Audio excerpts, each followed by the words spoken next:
കുരുമുളകിട്ട് വറ്റിച്ചെടുത്തൊരു mutton കറിയാണേ. കുക്കറിലേക്ക് വെളിച്ചെണ്ണ ഒഴിച്ചു കൊടുത്ത് ചെറുതാക്കി കട്ട് ചെയ്തെടുത്ത ഇഞ്ചി, വെളുത്തുള്ളി, പച്ചമുളക്, കറിവേപ്പില ചേർത്ത് പച്ചമണം മാറി വരുമ്പോൾ 2 സവാള കട്ട് ചെയ്തത് ഉപ്പും ചേർത്ത് സവാളയുടെ കളറൊക്കെ ഒന്ന് മാറി സോഫ്റ്റായി വരുന്നത് വരെ നമുക്കിതൊന്ന് വഴറ്റിയെടുക്കാം. 1/4 ടീസ്പൂൺ മഞ്ഞൾപ്പൊടി, 2 ടേബിൾ സ്പൂൺ മല്ലിപ്പൊടി, 1/4 ടീസ്പൂൺ ഗരം മസാല ചേർത്ത് പച്ചമണം മാറി വരുമ്പോൾ കഴുകി വൃത്തിയാക്കിയെടുത്ത 1 കിലോ മട്ടനും കുറച്ച് ഉപ്പും ഒരു ചെറിയ തക്കാളിയും 1/4 ഗ്ലാസ് വെള്ളവും കൂടെ ചേർത്ത് നല്ലതുപോലെ ഒന്ന് മിക്സ് ചെയ്ത് കൊടുത്ത് അടച്ചു വെച്ച് മട്ടൻ നല്ലപോലെ വെന്ത് വരുന്നത് വരെ നമുക്കിതൊന്ന് വേവിച്ചെടുക്കാം. 1/2 ടേബിൾ സ്പൂൺ കുരുമുളക്, ഒരു ചെറിയ കഷ്ണം ജാതിപ്പത്തിരി, 3 ഏലയ്ക്ക, ഒരു ചെറിയ കഷ്ണം പട്ട, 3-4 ഗ്രാമ്പു, 1 ടേബിൾ സ്പൂൺ വലിയ ജീരകം, 1 ടീസ്പൂൺ ചെറിയ ജീരകം, ഇവയെല്ലാം കൂടെ ഒന്ന് മിക്സിയുടെ ജാറിലിട്ടൊന്ന് പൊടിച്ചെടുക്കാം.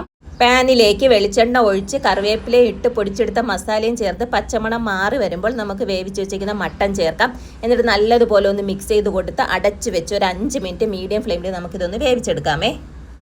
നമ്മുടെ മട്ടൻ കറി റെഡി ആയിട്ടുണ്ട്. മട്ടനൊക്കെ നല്ല വെന്ത് വന്നിട്ടുണ്ട്. ഇനി നല്ലതുപോലെ ഒന്ന് മിക്സ് ചെയ്ത് കൊടുത്ത് ഉപ്പ് കുറവാണെങ്കിൽ ഉപ്പും ചേർത്ത് മല്ലിയില ഉണ്ടെങ്കിൽ മല്ലിയിലയും കൂടെ ചേർത്ത് എടുത്ത് കഴിഞ്ഞാൽ നമ്മുടെ മട്ടൻ കറി റെഡി. നല്ല ടേസ്റ്റാണ് കേട്ടോ ഇത് കഴിക്കാനായിട്ട്. അപ്പോൾ എല്ലാവരും ഒന്ന് ട്രൈ ചെയ്ത് നോക്കണേ.